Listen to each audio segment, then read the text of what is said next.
ஏசாயா 51:10. யாரெல்லாம் அந்த 2 வசனம் சொன்னாங்களோ, நான் உன்னுடனே இருக்கிறேன்,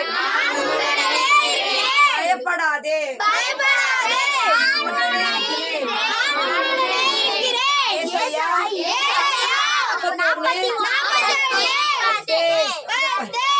அவன் பல்லெல்லாம் தெரியுது இல்ல, ஏன் அவன் பயப்படாத இருக்கான்? கர்த்தர் இருக்கிறார். ஏசப்பா கூட, ஏசப்பா அவன் கூட இருக்கிறார்ல. நம்ம அப்பா நம்ம கூட இல்ல, வேலைக்கு போயிடுறாரு, எங்கேயாவது ஊருக்கு போயிடுறாரு, நம்ம கூட இருக்கிறது இல்ல, ஆல்வேஸ் எப்பொழுது இருக்கிறது இல்ல. ஆனா ஏசப்பா நம்ம கூட என்ன பண்றாரு? நம்ம விளையாடினாலும் ஏசப்பா நம்ம கூட இருப்பாரு. ஓகே, நம்ம ஸ்கூலுக்கு போனா நம்ம கூட இருப்பார், கபடி விளையாடினா நம்ம கூட இருப்பாரு. பயப்படாதே, நான் உன்னுடனே இருக்கிறேன்.